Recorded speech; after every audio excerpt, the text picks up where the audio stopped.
A partir del 10º día, dices que hay un cambio de mentalidad absoluto y que decidís luchar por vosotros mismos. Además del tema de la carne humana, ¿qué más cosas decís? Vale, vamos a hacer esto y esto y esto para intentar sobrevivir. Bueno, empezamos a organizar una expedición que no sabíamos de cuántos podía ser, si era de 6, si era de 4, si era de 3. Discutíamos eso, pero nevaba horriblemente. Me acuerdo que, porque si eran muchos, era más complicado si a alguno le pasaba algo en el camino. Nosotros siempre la mentalidad era salir hacia el oeste, que era donde había dicho el piloto. Al final llegamos a la determinación de que tenían que ser 3, que eran Fernando Parrado, que le había perdido su madre y su hermana en el accidente, y él quería a toda costa hablar con su padre, para decirle que por lo menos él estaba vivo. Roberto Canesa y Vicentín eran los que estaban mejor físicamente. Entonces todos empezamos a trabajar para ellos, pero ¿qué pasa? En el día 16 de nuestra historia, eran las 3 de la tarde, estábamos dentro del fuselaje, nevaba horriblemente y de pronto sentimos como el ruido de una tropilla de caballos que bajaba y de pronto toneladas de nieve que se nos meten adentro del fuselaje y nos sepultan a todos por adentro y por afuera. Quedamos todos sepultados en una avalancha que fue horrible. Estuvimos 3 días sin poder salir de adentro del fuselaje con 8 muertos adentro. Yo ahí pasé mis cumpleaños, yo cumplí 19 años ahí el 31 de octubre, la avalancha fue el 29.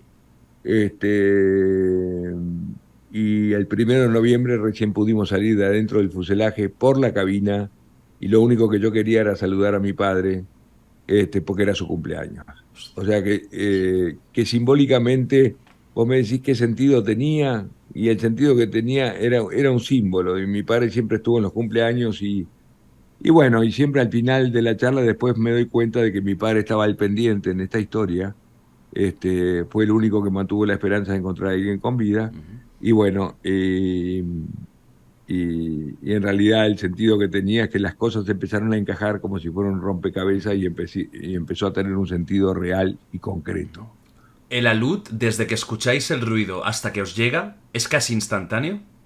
Casi instantáneo, sí, casi instantáneo. Y aparte nosotros venimos de un país sin nieve, o sea que no sabíamos que esas cosas podían pasar y nos tapó el avión. Tuvimos 3 días sin poder salir de adentro del fuselaje, sin saber si teníamos aire suficiente. O sea que otra vez el no. Es un poco lo que yo te digo, es esta lucha permanente contra el no. ¿Los 8 que murieron ahí fue por el tema de golpes o fue por...? Por asfixia, no, por asfixia, porque ya te digo, como el avión estaba inclinado, habían algunos que dormían más abajo que los que dormían arriba. Los que dormían arriba tuvimos la suerte de que la nieve no nos llegó hasta, quedamos 2 con la cara descubierta. Y de ahí destapamos, me tocó a mí destapar a Parrado, buscando a la mujer de Javier Metol, que era la única mujer que había quedado viva.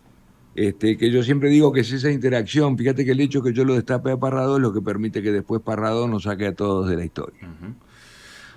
Esos 3 días dentro del fuselaje, con la nieve totalmente sepultándoos, ¿qué hacíais ahí? ¿Que intentabais buscar un hueco? ¿Desesperación absoluta? Intentábamos buscar un hueco por la cabina del piloto, porque por el lado de atrás estaba todo tapado, o sea que durante 3 días junto con Roy logramos finalmente sacar la ventana del avión. Fíjate lo que es sacar una ventana de un avión.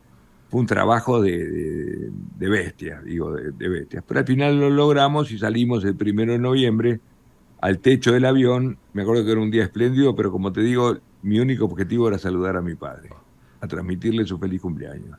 ¿Las horas pasaban lentas o rápidas en una situación así? Las horas pasan lentísimas, pero habíamos construido una rutina, digo, aparte nosotros no era como los presos que tienen un día que es a término, o sea, nosotros no sabíamos, de hecho, cuando se escribió el libro Viven, Canesa propuso que el libro se llamara Tal vez mañana. ¿Por qué?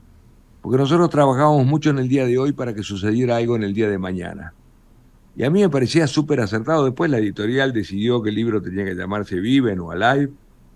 Pero es verdad, nosotros, yo cuando llegué a Chile no sabía que habíamos pasado 70 días, digo, o sea, me enteré por los diarios, porque no los vas contando los días como los presos, ¿viste? Nosotros la posibilidad era al otro día. Cuando salís de la LUT, la situación, claro, es mucho peor que antes. ¿Cómo os organizáis? ¿Cómo intentáis seguir tirando para adelante. Bueno, ahí justamente lo que yo digo como buena noticia es que ahí, al romperse todos los grupos, de mi grupo de 5 quedamos 3, otros que eran 4 quedaron 2, otros que eran 3 quedó uno, y ahí sí nos fusionamos en un solo grupo, y nuestra historia se convierte, como te digo, en una de las historias más notables de trabajo en equipo, y nos fuimos transformando en una especie de máquina para vivir. Esa es la verdad, una máquina para vivir con lo que aportaba uno, con lo que aportaba otro.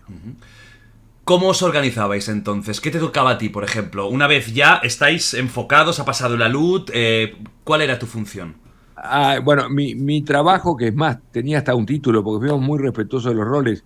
Yo era tapiar el avión de tarde, tapiar el avión y hacer agua. Ese era mi trabajo. También quitar la nieve de adentro del fuselaje después de la avalancha. También quitar los 8 muertos que tenía adentro, que fue un trabajo durísimo. Pero bueno, lo importante de eso, más allá de lo que yo haya hecho, es que me empecé a dar cuenta que aquel chico malcriado y consentido y caprichoso del principio, me empecé a dar cuenta que era un tipo útil. Y no solamente me di cuenta de ello, sino que me empecé a dar cuenta que en la medida que vos trabajás, tu palabra empieza a pesar más. Entonces, cuando se habla de liderazgo, yo creo que el liderazgo está dado por el que trabaja. Si vos trabajás, podés liderar. Si no trabajás, no podés liderar nada. Eso es una de las cosas que aprendí, porque me di cuenta de que inclusive había gente que trabajaba al principio y que después dejó de trabajar y dejó de liderar.